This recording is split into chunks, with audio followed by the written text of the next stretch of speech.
স্ত্রীর 4টি হক আদায় করা ছাড়া কোনো স্বামী জান্নাতে যেতে পারবে না। স্বামীরা যারা আছেন আমার কথাগুলো মনোযোগ সহকারে শুনবেন, এগুলো এই মেসেজগুলো বাড়িতে নিয়ে যাবেন। অনেক স্বামীরা আছে স্ত্রীদের সাথে ভালো ব্যবহার করে না, স্ত্রীকে সব সময় অলওয়েজ ক্রিটিসাইজ করতে থাকে, তুচ্ছ তাচ্ছিল্য করতে থাকে। তারা যে একটা মানুষ, তারাও যে বাসায় কষ্ট করে, এটা অনেক স্বামীরা তাদের মাথায় আনতেই চায় না। খুবই গুরুত্বপূর্ণ বিষয়, স্বামীরা ভালো করে মনে রাখবেন। স্বামীরা 4টি কাজ ছাড়া, স্ত্রীর 4টি হক যদি তারা আদায় না করে, তাহলে তারা জান্নাতে যেতে পারবে না। Will not go to paradise. তারা জান্নাতে যেতে পারবে না যদি 4টি কাজ না করে। 1 নাম্বার কাজ হচ্ছে স্ত্রীকে মহারণা পরিপূর্ণভাবে আদায় করতে হবে।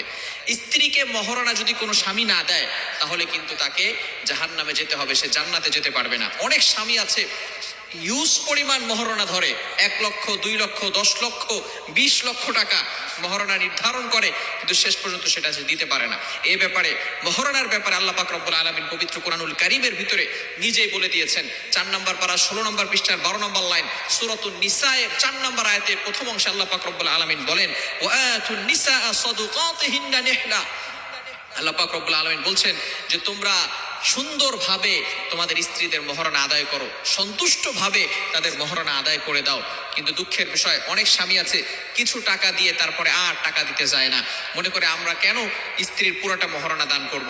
সুতরাং সব সময় খেয়াল রাখতে হবে, স্বামী অবশ্যই অবশ্যই স্ত্রীর এই হক আদায় করতে হবে। 1 নাম্বার হচ্ছে মহারণা পরিপূর্ণভাবে দিতে হবে।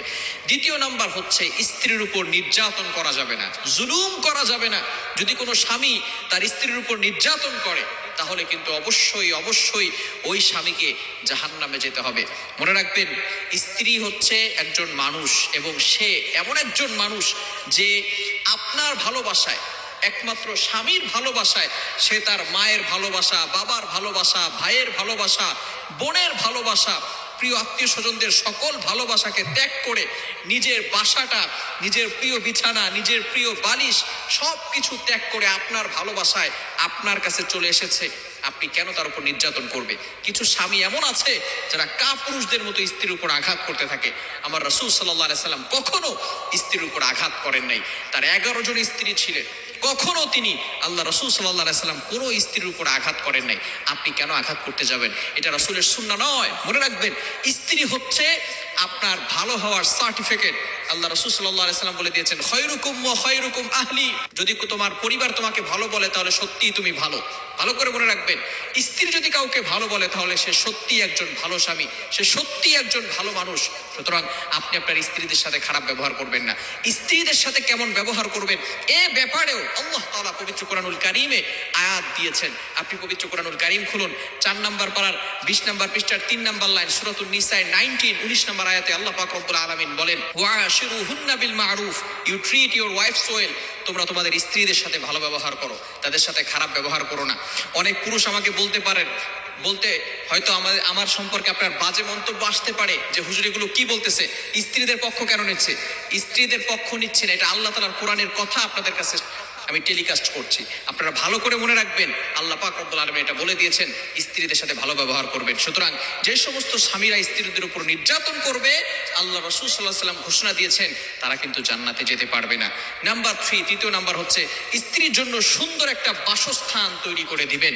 এমন একটা বাসস্থান আপনি তৈরি করে দিয়েছেন যেখানে স্ত্রী সুন্দরভাবে থাকতে পারে না, পরিপূর্ণভাবে পর্দা করতে পারে না, পর্দাকে মেনটেন করে চলতে পারে না, এমন কোনো বাসস্থান আপনি আপনার স্ত্রীকে দিবেন না। অবশ্যই অবশ্যই আপনার স্ত্রীর জন্য সুন্দর একটা বাসস্থান তৈরি করবেন। নাম্বার 4, 4 নাম্বার হচ্ছে স্ত্রীর ভালো পোশাক এবং স্ত্রীর জন্য খাবার দাবারের ব্যবস্থা আপনাকে করতে হবে, এটা আপনার দায়িত্ব। কোনো স্বামী যদি তার স্ত্রীর খাবারের ব্যবস্থা না করে, তার পোশাকের ব্যবস্থা না করে, নিজে ব্র্যান্ডের পোশাক পরে কিন্তু স্ত্রীকে কম দামি পোশাক কিনে দেয়, অথবা স্ত্রীকে অবহেলা করে, ক্রিটিসাইজ করে, তুচ্ছ তাচ্ছিল্য করে, স্ত্রীকে কোনো পোশাক দেয় না, স্ত্রীকে ভালো খাবারের ব্যবস্থা করে না, কোনো খাবারই দেয় না, তাহলে অবশ্যই অবশ্যই সে জাহান্নামে চলে যেতে হবে, জান্নাতে সে যেতে পারবে না। এজন্য অবশ্যই অবশ্যই আমরা স্ত্রীর এই 4টি হক আদায় করব। আল্লাহ তাআলা আমাদের সকলকে আমল করার তৌফিক দান